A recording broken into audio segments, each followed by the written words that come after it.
بسم الله الرحمن الرحیم. السلام علیکم ګران کتونکو، زه یم ستاسو ورور ځای چشتي. نننۍ ویډیو ټیم خو ډېر بې ټیمه دی. دا ویډیو ډېره ضروري مې ګڼله، ځکه مې دا ویډیو چې کوم دا اوس ریکارډ کړله او تاسو ټول د مټ نیوز پیج چې څونه زما ملګري دي کتونکي دي هغې سره زه شریکوم. دا ویډیو د اول نه اخرې پورې وګورئ او دا ویډیو چې څونه شیر کولی شئ مخکې شیر کړئ چې هغه خلکو ته دا ویډیو ورسي چې کوم خلک شتمن دي او الله پاک ولا ډېر څه ورکړي دي هغې ته دا ویډیو ورسي. شب قدر سیمې مټه مغلخیل سره چې کوم تعلق لرونکي قاري امین صاحب چې کوم دی په دې سیټ باندې هغه تصویر تاسو کتی شئ چې یو عالم دین دی او ټول عمر درس و تدریس کړی دی. د چې کوم دی د لیور ټرانسپلانټ ډاکټرانو ورته لیکلی دی د جګر مسله ده. خپل چې کوم یو رشته دار دی هغه ورته خپل جګر چې کوم دی ډونیټ کوي، نو ډاکټرانو ورته په ټرانسپلانټ باندې تقریبا 1 کروڑ روپۍ ویلې دي په کراچۍ په هسپتال کې، چونکې د امین قاري صاحب دونه وس نشته دی چې هغه دغه علاج معالجه چې کوم دی دغه اپریشن وکړي شي. نو هغه د مهیر حضراتو نه د په دنیا کې په هر ګوټ ګوټ کې چې کوم دی زموږ مسلمانان رونه دي او شتمن دي، هغې نه یې غوښتنه کړې چې په دغه سخت وخت کې دا مسلمانان رونه ما سره ودرېږي او زما د علاج لپاره چې کوم دی ما سره مرسته وکړي.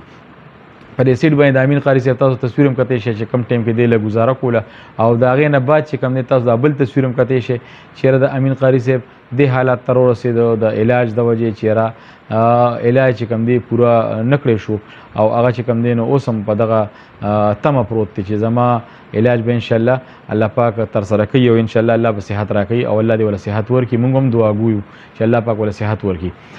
بل په دې سکرین باندې د قاري امین صاحب چې کوم دی پرسنل د هغه خپل نمبر د جی ایس کیش او ایزي پیسه اکاونټ چې کوم دی په دغه یو نمبر باندې دی.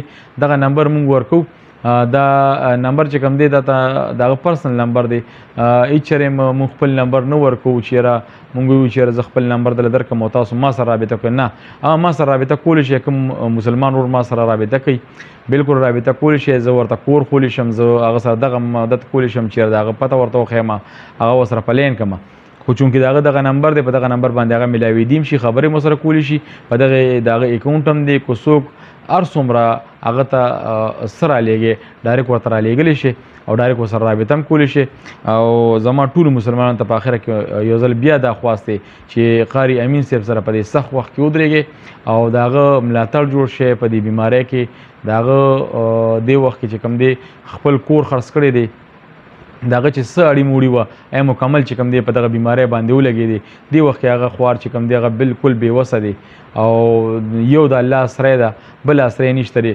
او ستاسو د ویډیو چې زه کومه دا ډېر د سوخته او ډېر د خفګانه زره نن دا ویډیو کومه چېرې دغه مسلمان زمونږ د مسلمان رو چې کوم دی الله پاک دله صحت ورکړي او کیدی شي په دنیا کې چې کوم دی داسې زموږ مسلمانان رونه وي چې هغې له الله پاک شتمن دي، الله پاک وله ډېر څه ورکړي د هغې په اړه باندې داسې یو دغه راشي او هغه دې سره امداد وکړي او د علاج کې چې کوم دی مرسته وکړي. زه د ټولو رونو کتونکو چې څونه زما دا ویډیو وکتله او مخکې شیر کړه ټولو زه یو جهان مننه کوم او الله پاک هم تل ښاد او آباد ساتي.